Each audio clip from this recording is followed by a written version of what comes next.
Welcome back to TechKidFX for another Hbar price prediction update, and in this video I'll be giving you the latest developments that have been happening here on the Hbar chart, which at the time of this recording has continued to hold below the 20-day MA here on the daily chart. We have also managed to break above our next key area of resistance at around the $0.0639 mark, and at the time of this recording we have also continued to obey the Elliot wave structures. And before I get further into the technical analysis and also give you my next price targets here on the Hbar chart, first give this video a thumbs up, subscribe to the channel, and also check out the channel membership, and allow me to continue with the video here on the daily chart by first giving you the long-term scenarios that I'm expecting to play out, where you can see that from these low prices that we had been trading within, we saw that massive bounce to the upside, seeing the all-time high at around the $0.58 mark in what I'm terming as that first wave to the upside. And after seeing the all-time high, we started the bear market, where we had been seeing lower prices in this ABC corrective structure in a move that gave us a low at around the $0.0356 mark. And after seeing the low for that second wave, whatever I expect on the long-term scenarios here on the daily chart is the start of an explosive move to the upside in the formation of this wave 3,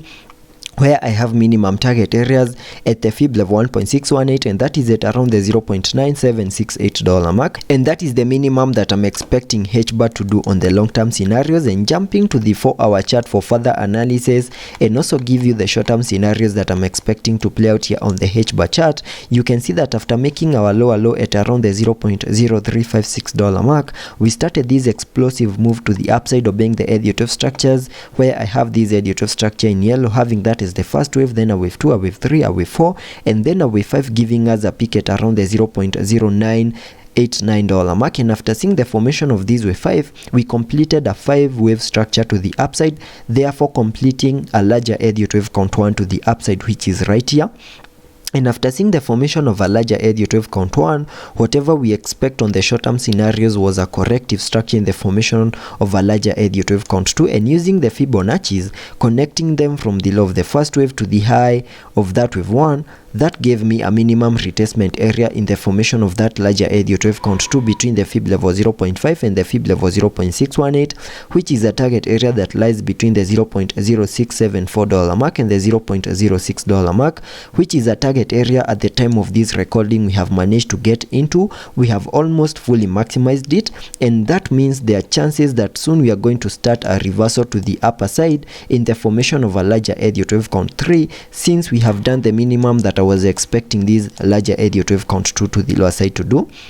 And in the formation of that larger Elliot wave count 2, which is a corrective wave, I also expected to see this ABC corrective structure, which we are seeing over here, which has now given us a low in the formation of this wave C at around the $0.0619 mark, meaning there are chances that the low for this second wave is in. And having that in mind, we can now sketch out a new target area to the upper side in the formation of this larger Elliot wave count 3, using the trend-based Fibonacci, connecting it from the low of the first wave to the high of that wave 1, then dragging the fibs to the low of the second wave, and that gives me a minimum target area to the upper side in the formation of that higher Elliot wave count 3 at the fib level 1.618, and that is at around the $0.1628 mark, and that is the minimum that I'm expecting Hbar to do here in the formation of that wave 3. And for that move to also play out, there are key confirmations that we need to see over here.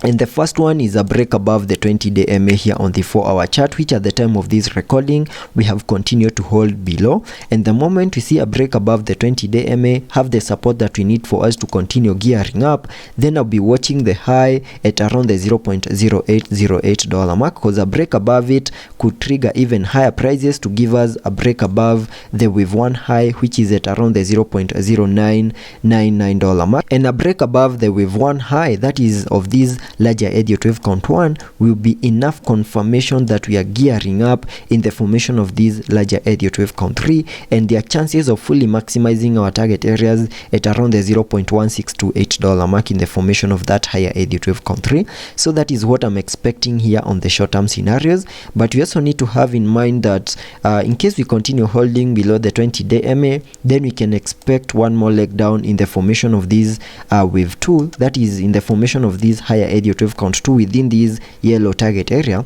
And once that happens,